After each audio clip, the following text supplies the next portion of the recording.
This is Unit 2, Lesson 5, titled Periodic Trends.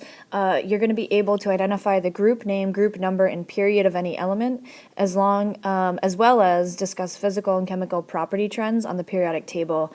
Go ahead and write all the vocabulary terms down and make sure that those are defined before the end of the lesson. So the periodic table is organized by groups. You can see here on your periodic table that they label the group. It's also called a family. Either term is fine. There are group numbers associated with the groups. You can see them right below there. The first column is 1A or 1. Either one is fine to use. It's two different numbering systems. You can see the next one is 2A or 2. I tend to use 1A, 2A, 3A, etc.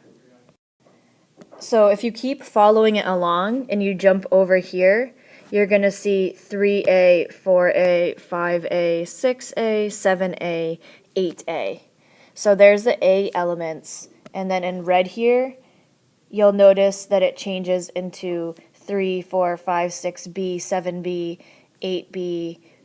And the reason it skips those numbers from 8 to 1 is sort of beyond the scope of this course. We, in general, when we talk about atomic structure, only work with the groups in blue. The ones in red tend to follow less, they're trickier patterns, so we sort of stay away from those for this course. Beyond having group numbers, there are also group names or family names. So you want to write these down. You're going to be responsible for knowing these. Group 1, I guess I should write 1A. Group 1A are called the alkali metals. And literally, if you're going to define alkali metals, I would define them as group 1A. The tricky part about this group is you'll notice hydrogen is technically in the group, but see how there's like a little space here in between them? That's to sort of show you that although hydrogen is in that group, it's not a metal. So I would never have you tell me that hydrogen is an alkali metal. So we really just start here with lithium through Fr.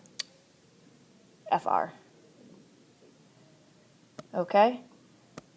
So the next group here is group 2A, and those are called alkaline earth metals.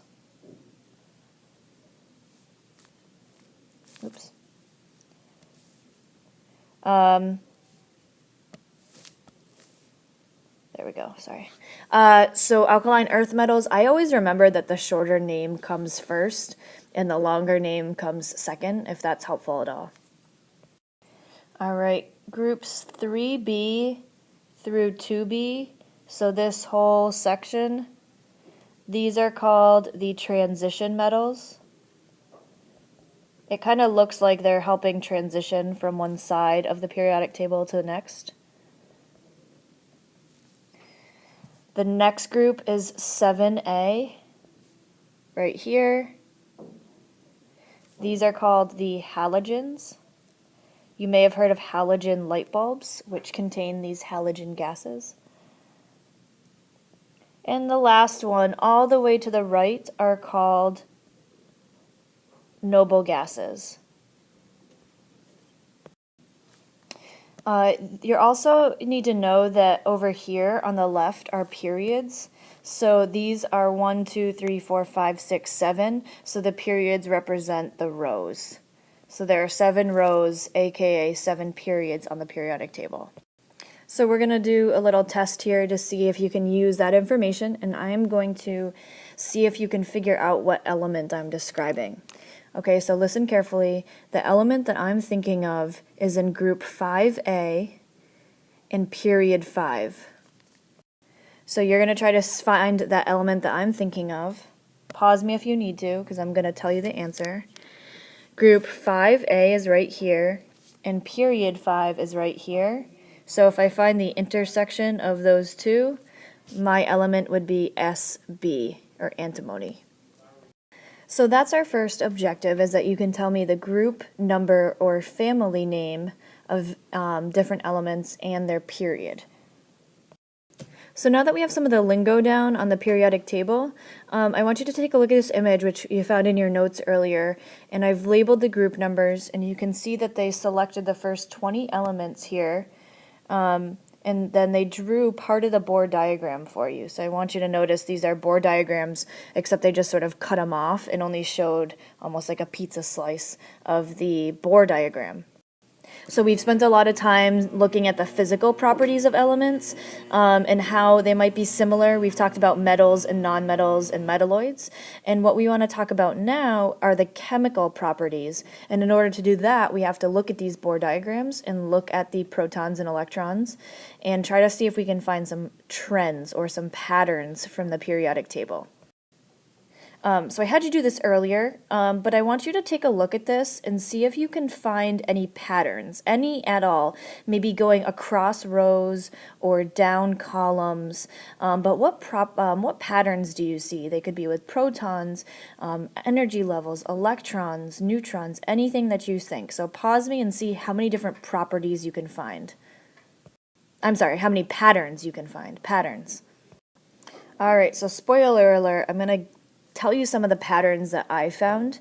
The first is that the protons increase by 1 as you go across a row. So I notice it goes 1, 2, and then it drops down 3, 4, 5, 6, 7, 8, 9, 10. That's the first pattern that I found. And therefore, since we know that these protons are the same as the number of electrons, I guess this pattern must also be true for electrons. Oops, I wrote electrons. Electrons. So let's go ahead and take a look. We have 1, 2, total here we have 3, 4, 5, 6, 7. So you can see the pattern is the same for electrons. Another pattern I found is that energy levels increase by 1 as you go down a group. So see how there's 1 here, 2 here, 3 here, 4 here. The pattern's going to continue as you go down a group. So that tells me that the most number of energy levels an atom can have is 7, because there are 7 periods on the periodic table.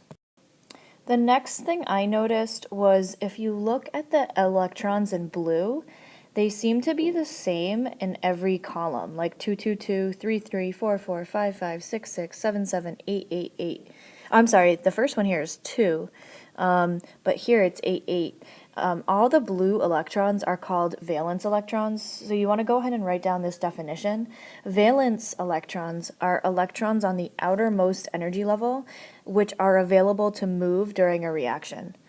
We'll talk more about what that means for them to move during a reaction, but if I ask you how many valence electrons an element has, you would draw its Bohr diagram and pick the number of electrons on the outermost energy level. So look at aluminum. Aluminum has 3 valence electrons.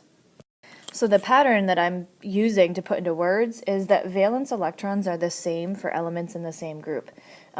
So Group 1A, the alkali metals, all have 1 valence electron. The alkaline earth metals all have 2, 3, 4, 5, 6. Halogens have 7, and the noble gases have 8. Let's talk, though, real quick about why that only has 2. Why isn't that 8? If you remember, look at helium only has 1 energy level, and only 2 electrons can fit on that first energy level. So that's the one exception to the rule, I would say. All right, and the last pattern I see that you probably would not have said because we're just learning this vocabulary term, but the noble gases, remember it's these, all have full octets. This is a vocabulary term that I need you to know. A full octet is defined as a full outer energy level, and I'm assuming you know that when I say it's full, I mean it's full with electrons, right? So that's why we have to start a new energy level, is because we can only fit 8 electrons on that last energy level and then 2 on the first. So all of these elements have what we call full octets. This discussion of atomic structure is going to lead into our understanding of chemical reactions, because chemical reactions have to do with these valence electrons. So understanding this will allow us to understand like why some elements react with other elements, like why hydrogen tends to react with fluorine, but not so much with lithium. All right.